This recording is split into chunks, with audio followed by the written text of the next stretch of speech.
Hello guys, good morning.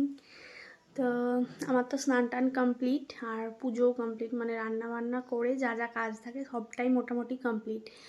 তো আমি তোমাদেরকে যেমনটা বলেছিলাম, মানে এখন আমি যাবো আমাদের পেছনের বাগানে। তো তোমাদেরকে যেমনটা বলেছিলাম যে আমি তোমাদের সাথে একদিন আমাদের পুরো বাগানটা শেয়ার করব, ডিটেলে কি লাগানো আছে না আছে, কি গাছগাছালি আছে সবটাই। তো আজকেই সেটা করব। তার কারণ হচ্ছে আমাদের যে আলুগুলো লাগানো হয়েছিল প্রায় 3 মাস মতন হয়ে গেছে।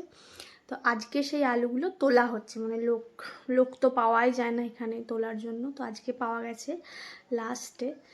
তো এখন আমরা যাব, মানে আমি যাব পেছনে, তোমাদের সাথে শেয়ার করব আর আমিও দেখব কেমন করে কি হচ্ছে না হচ্ছে। আমিও কখনো দেখিনি, আমিও খুব এক্সাইটেড।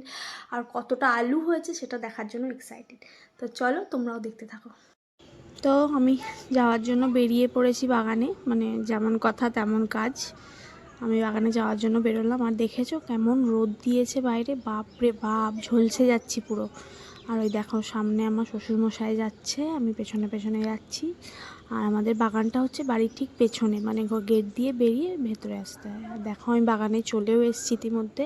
আর ওই দেখো আলু তোলা হয়েছে, দেখছো আমি একটু লেট হয়ে গেছি আসতে, মানে এর মধ্যে আলু তোলা হয়েও গেছে। দেখো কত আলু হয়েছে, মানে যদিও বা আমাদের প্রফেশনাল লোক দিয়ে এটা লাগানো হয়নি, তবুও যে এটা হয়েছে আমরা এতে ভীষণ খুশি। মানে হয় না যে নিজেদের গাছে কিছু হলে সেটার আনন্দই আলাদা, সেরকমই হয়েছে ব্যাপারটা। তো দেখো এই যে আলু হয়েছে, আমরা একা তো এসব খেয়ে শেষ করতে পারবো না মনে হয়।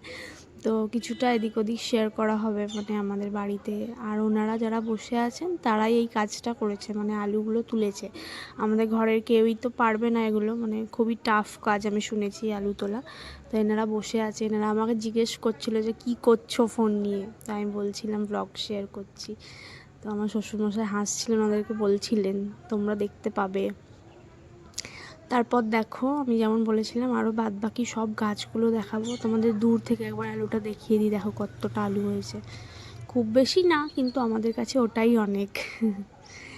তো দেখো আমি তোমাদের আরও কী কী গাছ আছে সেটা দেখাবো। আম গাছ, কাঁঠাল গাছ, আরও অনেক রকম গাছ আছে। দেখো এই আম গাছেও মুকুল চলে এসছে, মানে এই আম গাছটা ছোটো কিন্তু এটাতেও মুকুল এসছে। আম গাছে মুকুল এলে কি আনন্দ হয় তাই না? আর আমার থেকেও বেশি আনন্দ তো আমার বরের, মানে ও তো মানে আমাকে তো প্রতিদিন একবার করে জিজ্ঞেস করে আম গাছে মুকুল এসছে, মুকুল এসছে, আম ধরেছে। এই দেখো ওই গাছটাতেও মুকুল চলে এসছে ওই সাইডে। প্রথমে আমি এটা দেখতে পাইনি, তারপর দেখতে পেলাম। দেখো এই গাছটাতেও মুকুল এসছে, কি দারুণ লাগছে। আম কখন ধরবে কে জানে, হয়তো এখনও 1 মাস মতন লেগেই যাবে। আর এটা হচ্ছে আমাদের কাঁঠাল গাছ, দেখেছো কাঁঠাল গাছটা?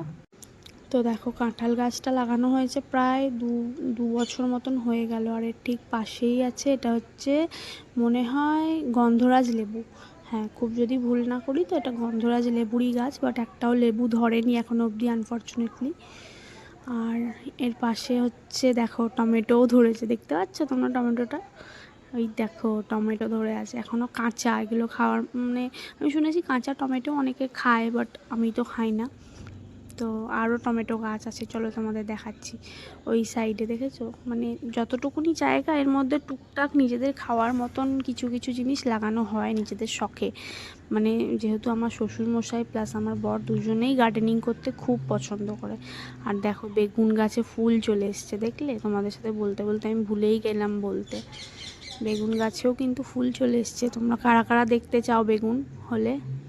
আর এই দেখো বাঁধাকপি, সেদিন উপর থেকে দেখাচ্ছিলাম না যে বাঁধাকপি ধরে হয়েছে। এখানে আরও ছিল ফুলকপি আর বাঁধাকপিও আরও ছিল, বাট সেগুলো একে একে খেয়ে খেয়ে শেষ করা হয়েছে। আর এগুলো কি বলো তো, তোমরা যারা যারা জানো গেস করো, আমাকে কমেন্টে লিখে জানাবে যে এটা কী লাগানো হয়েছে। এটা কিন্তু সারপ্রাইজ, ওকে? তোমরা যারা জানবে তারাই বলতে পারবে। আর এর ঠিক পাশেই দেখো কাঁচা লঙ্কার গাছ, সেদিন দেখাচ্ছিলাম না কাঁচা লঙ্কা? এই দেখো আমাদের গাছের কাঁচা লঙ্কা, ভীষণ ঝাল আর সেন্টটা এত সুন্দর না, মানে সেন্ট শুংলেই খেতে ইচ্ছা করে, এরকম গন্ধ।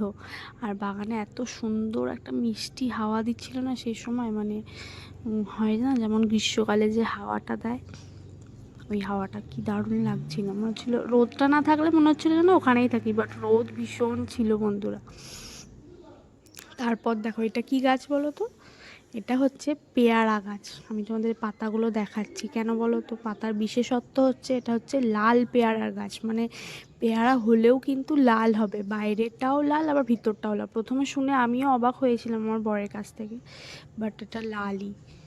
আর এটা হচ্ছে সেই বড় আম গাছটা যেটাতে প্রচুর পরিমাণে মুকুল এসছে।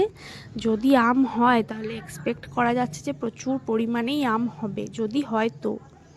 আর এই দেখো লাল জবার গাছ, এই গাছটাতে তো পুরো ভরে ভরে জবা ফুল আছে, যত না পাতা আছে তার চেয়ে বেশি মনে হয় ফুলই আছে। খুব সুন্দর লাগে। প্রতিদিন পেছনে যাওয়া হয় না ফুল আনতে, বাট মানে ঘরের ভিতর থেকেই দেখি ফুলগুলো, প্রচুর ফুল প্রচুর ফুল। আর এদিকে দেখো, আমি তোমাদের একটা জিনিস দেখাতে মিস করে গেছি, সেটা হচ্ছে আমাদের কারি পাতার গাছটা। আর ওই যে আম গাছটাতে আম ধরেছিল ছোট ছোট, সেটাও দেখাতে, মানে ক্লিপটা নিতে মিস করিনি, আমি ভিডিওটা অন করতে ভুলে গেছিলাম, যেমনটা হয় আর কি প্রথম প্রথম করলে, বুঝতেই পারছো তোমরা। তো দেখো ওনারা যারা বসে আছেন ওই পাশে, ওরা আমাকে বলছে এই গাছটা নাও সেই গাছটা নাও, তো আমি বললাম সবই প্রায় নিয়েছি। তো বন্ধুরা, আমি চলে এসেছি বাগান থেকে, আর তোমাদেরকে তো সবটাই দেখালাম কি গাছ লাগানো আছে না আছে। তো আজকের ব্লগে যদি কিছু তোমাদের ভালো লেগে থাকে তাহলে ব্লগটাতে লাইক করে দিও, কমেন্ট করো, আর আমার চ্যানেলটা যদি সাবস্ক্রাইব না করা থাকে তাহলে সাবস্ক্রাইব করে দিও। তো আজকের মতো বাই, আর দেখা হচ্ছে পরের একটা ব্লগে। তো স্টে টিউনড।